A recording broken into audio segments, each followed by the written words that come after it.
en este debate en torno a la ley orgánica Buenas, reformatoria a la función legislativa. presidente, buenas tardes Asambleísta, ya en buenas este tardes, le momento. escuchamos. Sí, ¿cómo está? Muchas gracias. Eh, Había pedido la palabra, presidente, por varias motivaciones. Yo quería, en primer lugar, llamar la atención de la función legislativa de todos mis colegas y colegas asambleístas para, para invitarnos entre todos a reflexionar. Yo quiero recordarles a ustedes, más bien no creo que tenían conocimiento, pero vengo de una trayectoria socioorganizativa muy fuerte, más de mi media vida entregada a procesos organizativos, siempre pro defensa de los derechos humanos de las mujeres, de los trabajadores y trabajadoras, de los sectores que casi siempre han sufrido vulneración en sus derechos. Y me llama profundamente la atención cuando llegué a la función legislativa, llegué con una cantidad de sueños para construir legislación que favorezca a las personas que más necesitan. Y cuando yo escucho discursos en torno a que determinados sectores nos acusan a la Revolución Ciudadana de que hemos desfalcado la seguridad social y hacen referencia a la seguridad social para las mujeres amas de casa. Debo decirles a colegas asambleístas que soy una de las feministas que ha luchado y ha entregado su vida por poder colocar los derechos humanos de las mujeres en igualdad de condiciones que todos y toda la población. Y cuando se nos dice que las mujeres, por la ley de justicia laboral, que es la que permitió el aseguramiento social a las mujeres amas de casa, mujeres que nunca hemos tenido un reconocimiento, que siempre nos ha mirado del hombro para abajo, que nunca se nos ha tomado como sujetas de derechos. Y ahora que logramos una ley de justicia laboral y el aseguramiento social a las amas de casa, porque siempre hemos luchado, porque ya no sigan muriendo nuestras madres, nuestras abuelas, nuestras viejas, no sigan muriendo en indigencia, que por lo menos tengan posibilidad de acceder a una mínima pensión jubilar, con lo que definitivamente tengan posibilidad de una vejez más digna. Y no puede ser posible que existan todavía asambleístas que ataquen esa posibilidad, esos avances en los derechos de las mujeres. Eso no lo podemos aceptar, estimados asambleístas. Yo les pido, por favor, que ya no más distractores, no más distractores. Este es un distractor. Tratar de responsabilizarnos a las mujeres por el hecho de la situación que estamos viviendo en el Ecuador. La situación que estamos viviendo en la actualidad en el Ecuador es consecuencia precisamente de los malos manejos de la corrupción instaurada a través de este gobierno, de todo el tema de repartos. ¿Cómo ha muerto nuestra gente? ¿Cómo ha muerto en indigencia? Han muerto nuestros trabajadores y trabajadoras y han sido los primeros desplazados en el marco de esta emergencia sanitaria. De esas cosas nos debemos preocupar, colegas asambleístas. Yo quiero mencionar que han habido muchos distractores. Cuando yo vine acá a la función legislativa, soñé con lograr muchos proyectos. Y debo decirles que mientras presidí la Comisión de los Trabajadores, planteamos varios proyectos que siguen durmiendo el sueño de los justos en algún despacho y que no dan paso. Por ejemplo, puedo mencionar la reforma al artículo 28, que ya pasó el primer debate. Quedó listo el informe para segundo debate, pero que en este nuevo periodo legislativo lo que han hecho es simplemente regresar a un proceso de tratamiento para no permitir una aprobación oportuna y responder a las necesidades que tiene el pueblo ecuatoriano, que tenemos los asegurados de nuestro país. De la misma manera, hay otro proyecto que está para segundo debate, que es la recuperación de las utilidades para los trabajadores del sector de hidrocarburos y minero. Sigue durmiendo el sueño de los justos, porque hay determinados intereses que no permiten que se llegue a atender esos derechos de los trabajadores y trabajadoras. Yo podría seguir mencionando porque tenemos varios proyectos que no se han tratado, que refieren a los derechos de los trabajadores. Sin embargo, de ello, presidente, esta convocatoria ha sido para analizar las reformas a la ley orgánica de la función legislativa. Y a eso me quiero referir en varios aspectos. Se plantea la necesidad, y es evidente, seguimiento a las resoluciones de la Declaratoria de Interés Nacional. Se ha identificado que la Asamblea Nacional no realiza un seguimiento constante, por lo que se propone que sus comisiones permanentes emitan informes de seguimiento y control en dichas declaratorias. En el segundo debate, en el Pleno de la Asamblea Nacional, durante el segundo debate, el ponente debe recoger las observaciones realizadas para que, en el caso de que se ameriten cambios al proyecto, sean insertados por aprobación de la comisión a cargo del tratamiento del proyecto, y que no siga quedando a libre albedrío de quien preside la comisión, de que si recoge o no recoge los diferentes aportes de los legisladores y legisladoras en el tratamiento de determinado proyecto de ley. Con respecto a los juicios políticos a funcionarios con rango de ministro, todo funcionario con rango de ministro debe ser sujeto de control político. Nadie debe tener una coraza de protección, de ninguna manera. Todos deben ser sujetos de control político. Con respecto a las funciones de la Comisión de Fiscalización y Aclaración de los plazos dentro del proceso de juicio político, la Comisión de Fiscalización, de acuerdo al proyecto, se convierte en una comisión de carácter permanente, cuyos miembros no pueden integrar otras comisiones y priorizarán el control político.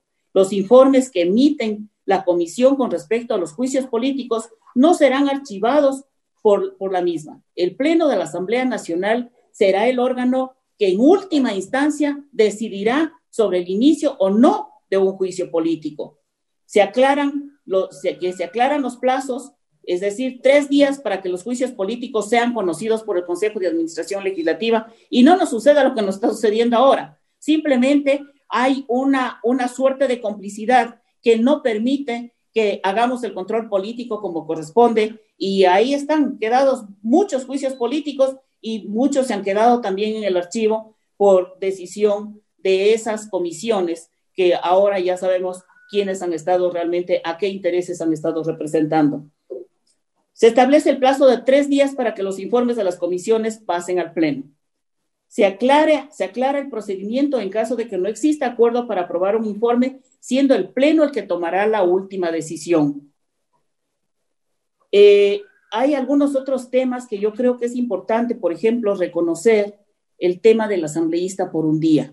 Soy una promotora de la participación ciudadana. Toda mi vida la he dedicado a eso, más de 40 años, a promover el empoderamiento de las personas, el empoderamiento, generar nuevos liderazgos.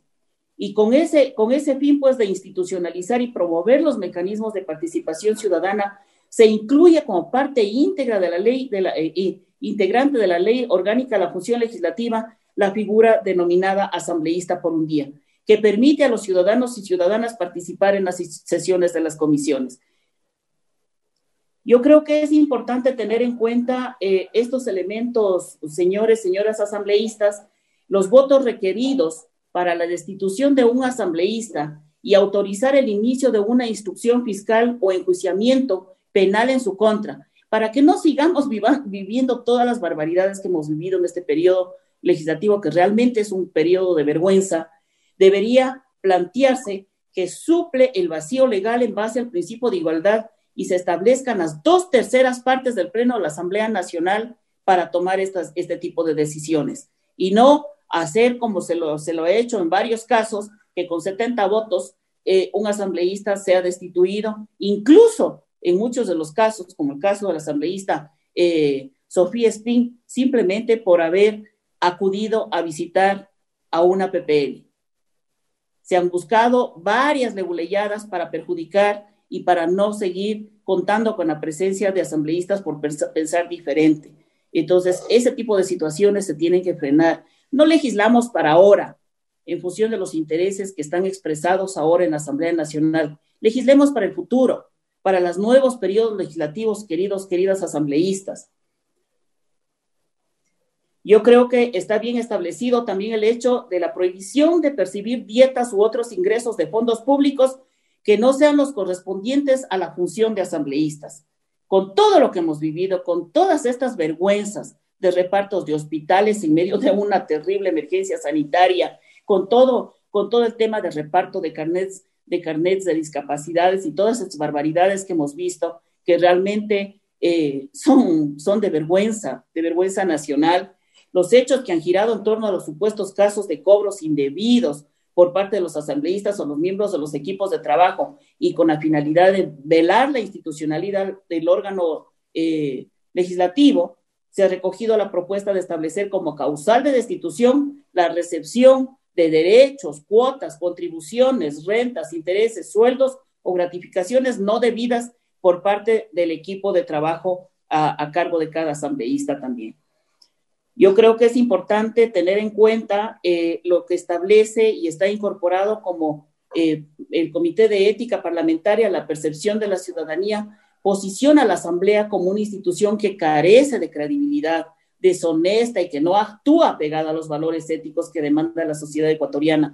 Bajo este contexto y en base a la experiencia del Congreso chileno, se ha incorporado en el proyecto de ley orgánica a la función legislativa y se ha desarrollado la propuesta presentada por el propio asambleísta Suero, que no quiero hacer comentarios, la verdad, porque por ética, yo fui parte de esa comisión multipartidista, pero las cosas son de conocimiento público.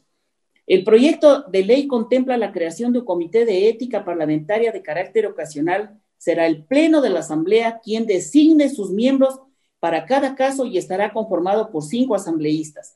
Se requerirá la mayoría absoluta para la elección de cada uno de los miembros o al menos uno de sus integrantes deberá pertenecer a las minorías. El Comité de Ética únicamente tendrá competencia para conocer los hechos denunciados que incurran en infracciones que se sancionen con destitución, artículo 125 de la Constitución y 163 de la Ley de la Función Legislativa. Las sanciones administrativas que no constituyan destitución las conocerá el Consejo de Administración Legislativa. Se cambia el procedimiento sancionatorio. Se planea que se requerirá una denuncia juramentada con el respaldo de al menos el 10% de miembros de la Asamblea Nacional.